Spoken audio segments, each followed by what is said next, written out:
जब पशुओं को मिलेगा प्यार और मिल्को मोर पशु आहार तो दूध बहेगा, मुनाफा बढ़ेगा। मिल्को मोर पशु आहार। खुदी को आजमाया है तो ये अंदाज आया। तुम में भी मैं हूँ, शुद्ध प्लस पान मसाला। नमस्कार, आप देख रहे हैं लोकमंच न्यूज और मैं आपके साथ प्रियंका राजपूत। खबरों की शुरुआत करेंगे और सबसे पहले बात करेंगे गोरखपुर की। समाजवादी पार्टी के नेता कालीशंकर के द्वारा चोरी चौरा के चौमुखी विकास और जनता की जन समस्याओं के निराकार के लिए अनिश्चितकालीन धरना किया गया। पिछले 12 दिनों से ये धरना शहीद स्मारक चोरी चौरी पर चल रहा था। वहीं पर उप जिलाधिकारी चोरी चौरा धरना स्थल पर पहुंचकर 15 सूत्रीय मांगों को समयबद्ध सीमा में पूरा करने का पुख्ता आश्वासन दिया, जिसके बाद धरना समाप्त किया गया।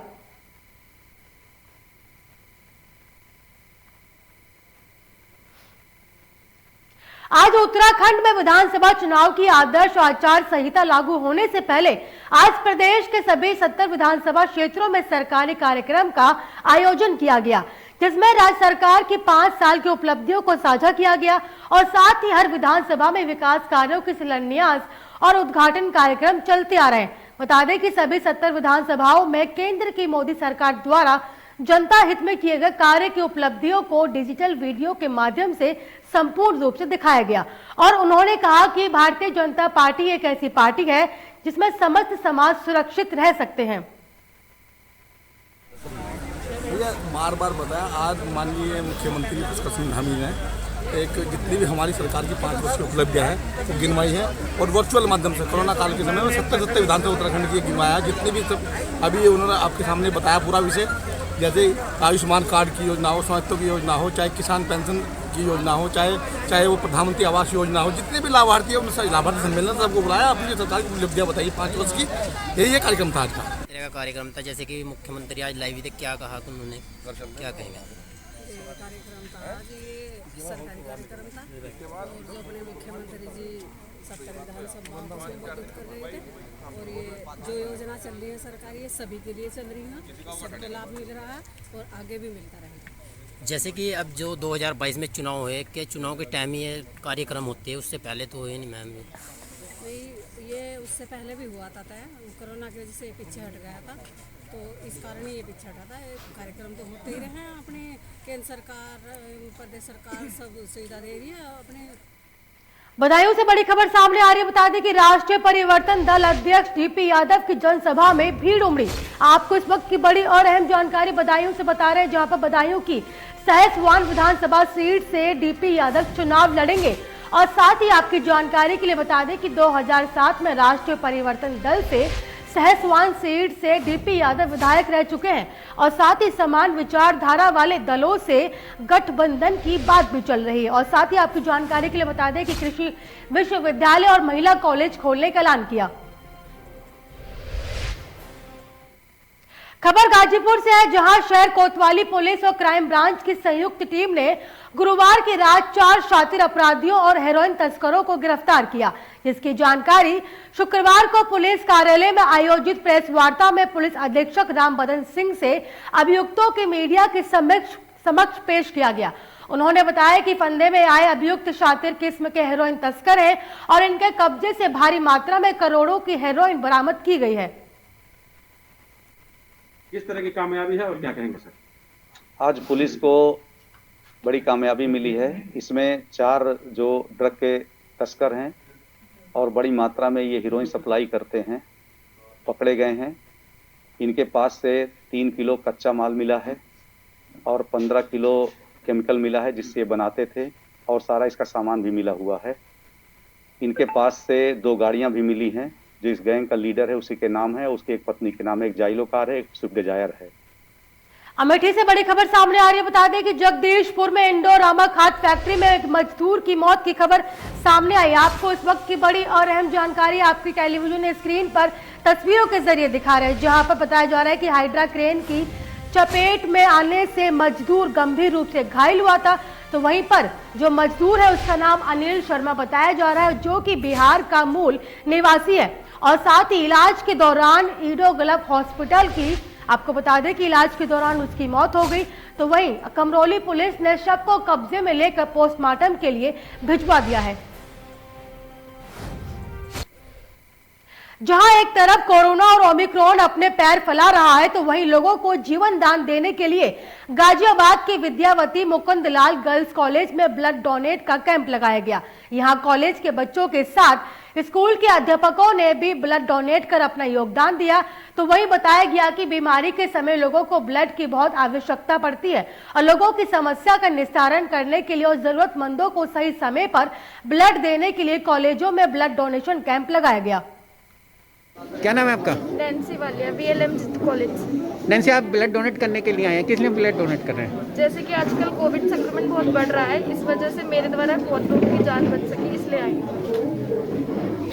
क्या नाम है आपका? अंडर ऑफिसर कीर्ति। आज ब्लड डोनेशन कैंप लगाया गया, आप ब्लड डोनेट करने के लिए आए, किस लिए करने आए हैं? तो ऐसे कोविड काल में ऐसे वैसे भी बहुत सारी प्रॉब्लम होती है, बट इस टाइम में बहुत ही ज़्यादा ब्लड की हमें ज़रूरत हो रही है। तो ऐसे टाइम में हम पेशेंट को अपना ब्लड देके 3 लोगों की हम जान बचा सकते हैं 1 यूनिट ब्लड से, और ब्लड देके हम कईयों की ना अनजाने में ही लेकिन हेल्प कर सकते हैं। विद्यावती मुकुंदलाल गर्ल्स कॉलेज का संस्थापक दिवस हम हर वर्ष 5 जनवरी को मनाते हैं। 1978 से इस अवसर पर हम रक्तदान मेले का आयोजन कर रहे हैं। ये 44वां हमारा रक्तदान मेला है।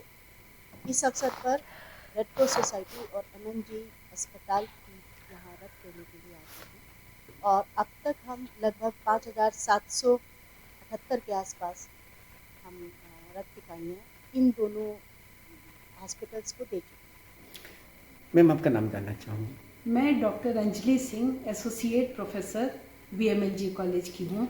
मैम, आज कॉलेज के अंदर रक्तदान शिविर का आयोजन किया गया है, किन कारणों से रक्तदान शिविर का आयोजन किया गया है और कितने लोगों ने ब्लड डोनेट किया है? ये कोविड के संक्रमण को देख के अगर ब्लड की आवश्यकता होती है तो इमरजेंसी के टाइम में हमारा कॉलेज डोनेट कर सके, यही हमारा उद्देश्य था। इसी उद्देश्य को लेकर हम लोगों ने ये प्रोग्राम आयोजित किया। खबरों में आगे बढ़ेंगे और बात करेंगे गोरखपुर की। गोरखपुर के चोरी चौरा में शहीद किसानों को शहादत दी गई।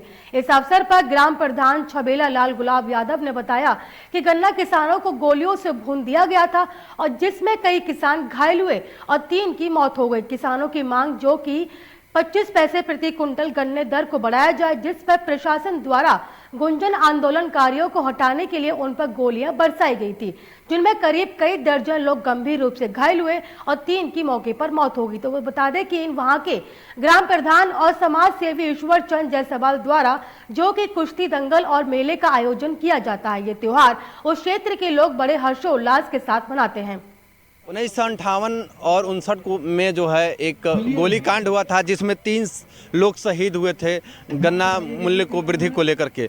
हम आपको बता दें कि उस समय जो है 25 पैसे प्रति कुंटल बढ़ाने की मांग को लेकर के ये गोलीकांड हुआ था, जिसमें लगभग 3 लोग शहीद हुए थे। उनकी याद में जो है एक शहीद स्मारक बनाया भी गया है और साथ ही यहाँ पे कुश्ती का भी आयोजन किया जाता है, मेले का आयोजन किया जाता है और यहाँ के लोग जो है उनकी याद को तरोताज़ा कर रहे हैं। अवनीश मणि, द लोक मंच। लखनऊ से बड़ी खबर सामने आ रही है। बता दें कि सपा प्रवक्ता अनुराग भदौरिया ने सीएम योगी पर तंज कसा है। आपको इस वक्त की बड़ी और अहम जानकारी लखनऊ से बता रहे हैं, जहां पर सपा प्रवक्ता अनुराग भदौरिया ने सीएम योगी पर तंज कसा और कहा कि सीएम योगी आदित्यनाथ के चुनाव लड़ने पर तंज कसा है। बोले कि केंद्र और प्रदेश सरकार के बीच नहीं है और कोई तालमेल और 22 में बनेगी साइकिल की सरकार। आपको बता दें कि सपा प्रवक्ता ने सीएम योगी पर तंज कसा और कहा कि बीजेपी में कोई तालमेल नहीं है और आने वाले विधानसभा चुनावों में साइकिल की सरकार बनेगी।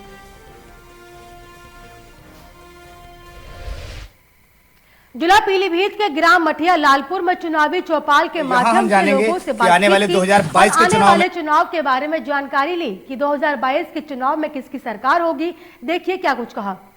यहाँ पे आज से 4-5 महीने बाढ़ भी आई थी, तो जो बीजेपी सरकार के जो लोग हैं के बारे में क्या कहना है कि अभी तक जो सरकार से जो फायदा मिला है उस मुद्दे को लेकर आज हम बातचीत करेंगे। मठिया लालपुर के जो भी हमारे साथ भाई लोग जुड़े हुए हैं, इनसे हम सीधा बात करते हैं और आइए आपकी बात कर सकते हैं। क्या नाम है आपका? मेरा नाम खोपन चक्रवर्ती है। अच्छा जी भैया, ये आने वाला जो 2022 का जो चुनाव है उसमें आप किस पार्टी को सपोर्ट कर रहे हैं? हम तो बीजेपी का सपोर्ट करते हैं, करते आए हैं और करते रहेंगे, आगे भी करते रहेंगे। अच्छा जी। अच्छा, बीजेपी को आप सपोर्ट करें, ऐसे कौन से कार्य बीजेपी के हैं जिससे कि आप खुश हैं और बीजेपी को आप सपोर्ट कर रहे हैं? बीजेपी का जैसे पहले महिलाओं का जंगल से लकड़ी लेके जलाना पड़ता था, मोदी जी ने घर घर में सिलेंडर दिया है। उसके बाद ये पेंशन से लेके राशन तक, उसके बाद बिजली सब कुछ पर, पढ़ाई, शिक्षा, फिर स्कूल, सब कुछ मोदी जी का देन है।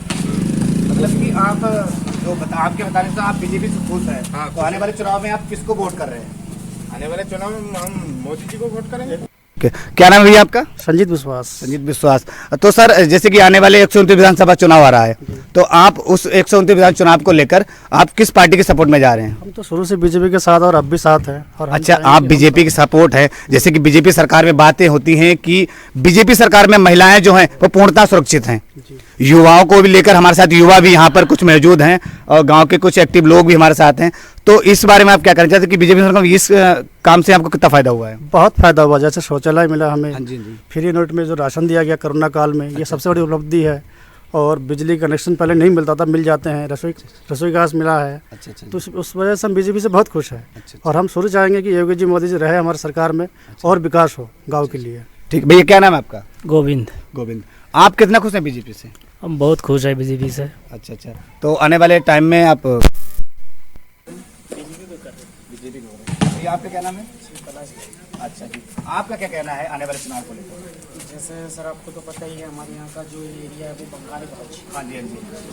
तो यहाँ से ये मान के चलिए अब 95% जो बंगाली जो भी है वो बीजेपी के साथ। जी ठीक है। और प्रति वर्ष का हमारे यहाँ हर 5 साल में यही रिकॉर्डेड रहा है आज तक कि बीजेपी का जो ईवीएम का जो स्विच जी वो प्रति वर्ष एक आध बार खराब होनी है। तो इस परिस्थिति में यहाँ पे वोटिंग दलाल के रूप में काम करते जो ठेकेदार बन रहे तो उनको वो पैसा डोनेट हो जाता है। ये गवर्नमेंट के ना किसी एम्प्लॉय को कोई काम आता है। यहाँ पे जो परिस्थिति है इसको आप भली भांति जानते हैं। और इस बार मेरे ख्याल से सब लोगों ने देखा भी होगा, यहाँ पे हेलीपैड भी आया होगा लोगों को बचाने के लिए, यहाँ पे राहत कोष भी आया होगा, कितने प्रशासन अधिकारी आए होंगे, सब लोग इस भली भांति इस चीज को जानते हैं। लेकिन उसके बावजूद भी यहाँ पे कोई कार्यक्रम, ऐसा कोई कार्य नहीं चल रहा है कि जिसके आगे के लिए कोई समाधान हो जाए। ठीक है, चलिए सर। अच्छा, ये अब चुनाव आने वाले हैं तो इस टाइम तो तमाम पार्टियां दावेदार हो रही हैं, सपा, कांग्रेस, बसपा, बीजेपी, तमाम पार्टियां दावेदार हो रही हैं। अच्छा, जब इलेक्शन नहीं होता है तब कोई पार्टी आपको यहाँ कोई जानकारी नहीं? ऐसा तो कुछ नहीं है, वही कोई नहीं आता। जब तक कोई इलेक्शन रहता बड़े गरम गरम से वही आते हैं लोग, फिर उसके बाद में सब अपने अपने रोटी बीजेपी का जो क्रेज है, बीजेपी का क्रेज ऐसा है हम लोगों में तो ऐसा होता है कि बीजेपी वाले अगर कहीं से रोड से दिखते हैं तो हम उनको बोलते हैं सर बेकार में पेट्रोल मत वेस्ट कीजिए, आप बिना चिंता के रहिए, बीजेपी के हम लोग यहाँ से सपोर्टर है, वोट आपको ही मिलना है। जैसा आपको पता है, अभी हमने थोड़ी देर पहले बोला कि ईवीएम हर वर्ष खराब होना ही है, तो इस तरीके से यहाँ पे वोट पड़ती है। लेकिन अभी इस बार बाबूराम पासवान जी हमारे विधायक जो अभी थे, ठीक है, तो बाबूराम पासवान जी बीते 5 साल में वैसा कुछ स्पेशल वाला काम किया। हाँ, केंद्र सरकार की ओर से हमें बहुत फैसिलिटी, जैसे सिलेंडर प्रोवाइड किया गया, ये किसानों के लिए इसमें अभी राहत दिया जा रहा है 1,000 बाढ़ पीड़ितों के लिए भी गवर्नमेंट ने दिया है। ठीक है, लेकिन एक विधायक होने के नाते बाबूराम पासवान को जैसे अदर स्टेट में हम देखते हैं कि अदर उसमें करते हैं तहसीलों में, वैसा हमारे यहाँ पे कोई वो चीज नहीं। मतलब बाबूराम पासवान के थ्रू से हमारे यहाँ पे कुछ नहीं हुआ। हम ये कहते हैं ना हमें फ्री की बिजली चाहिए ना फ्री का पानी चाहिए, हमें चलने के लिए अच्छी सड़क चाहिए, पढ़ने के लिए अच्छे स्कूल होने चाहिए और 5 सालों में अच्छे हॉस्पिटल चाहिए, एक रोड नहीं है। आप ये आप देखो कि आप हमारा रोड का क्या दुर्दशा है, आप खुद आके देखे होंगे। इस तरीके से हर राष्ट्रीय पार्टी, हर नेता, हर डीएम, एसडीएम सब लोग तो आ रहे हैं, लेकिन इस रोड के बारे में, इस जन से क्षेत्रों के इतना बंगाली लोग हैं, इतना समाज के लोग हैं, सब लोग कुछ ना कुछ हायर पढ़े लिखे हैं, सब लोग एजुकेटेड है, कुछ ना कुछ परसेंट कर रखे हैं। भले हमारे माँ बाप थोड़ा थोड़ा, लेकिन लड़के जो युवा है वो सब कुछ ना कुछ पढ़ाई कर रखे हैं, इनके लिए कोई रोजगार नहीं है।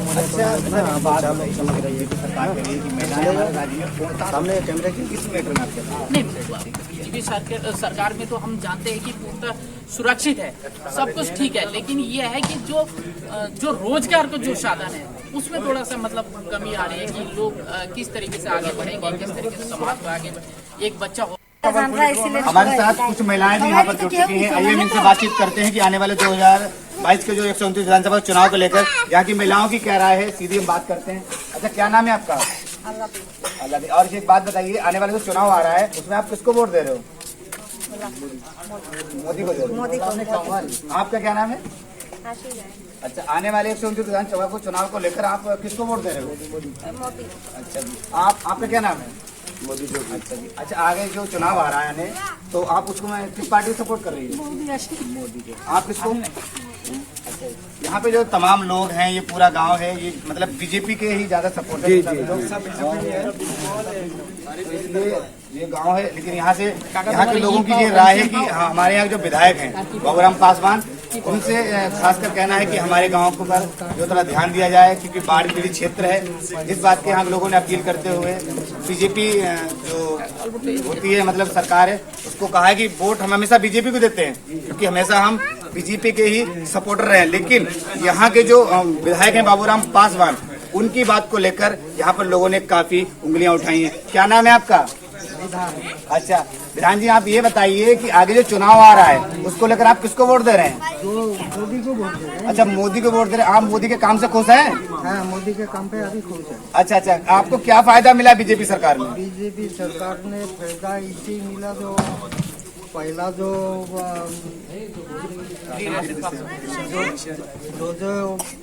इसी टाइम जो अटल बिहारी वाजपेयी का बिजनेस था, उसी टाइम में जो हमारा पेंशन भी पास हुआ। अच्छा, उसके बाद अभी पा रहा है जो राशन मिल रहा है, बस फ्री में यही काम है। तो आप खुश हैं बीजेपी से? जी, कोरोना से और कोई बात? कोरोना सुई और वैक्सीन लगाई,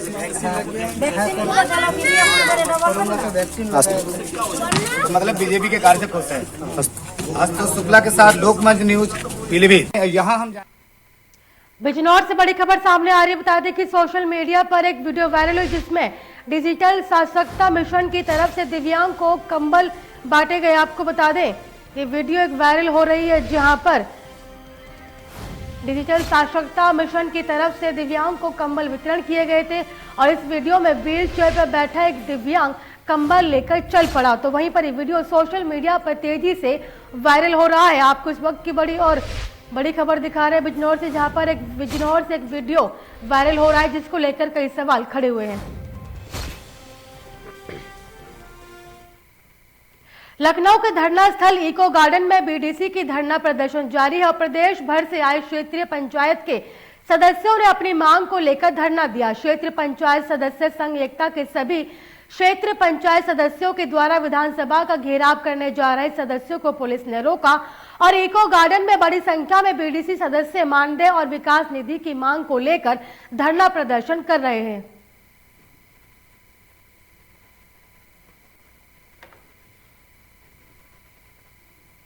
रुकेंगे एक छोटे से ब्रेक के लिए और खबरों का सिलसिला जारी रहेगा। देखते रहिए लोकमंच न्यूज।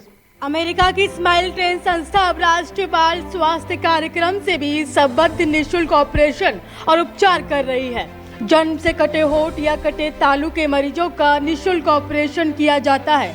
अगर आप ऐसे किसी भी मरीज को जानते हैं या जिसके जन्मजात कटे होठ या तालू हैं, तो उसको हमारे health city hospital, trauma centre and super speciality Vijay Khand 2, Gomti Nagar थाने के पीछे लखनऊ पते पर लाएं।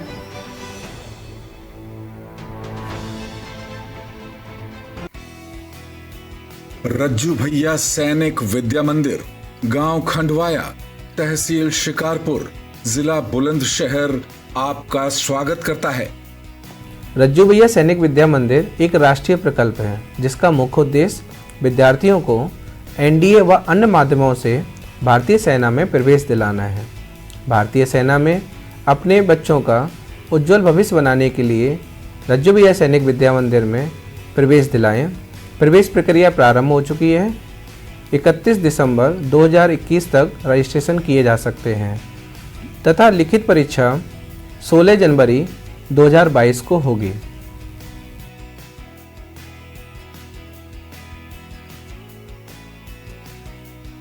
जो बच्चे रिटन एग्जाम क्लियर कर लेंगे उनका साक्षात्कार होगा, उसके बाद मेडिकल होगा उसके बाद मेरिट लिस्ट तैयार की जाएगी और जो बच्चे मेरिट लिस्ट में आएंगे उन्हें इस स्कूल में एडमिशन दिया जाएगा। योग्य शिक्षकों के माध्यम से रज्जू भैया सैनिक विद्या मंदिर में छात्रों को योग्य सैनिक, योग्य नागरिक और सफल मनुष्य बनाने के अवसर का लाभ उठाएं।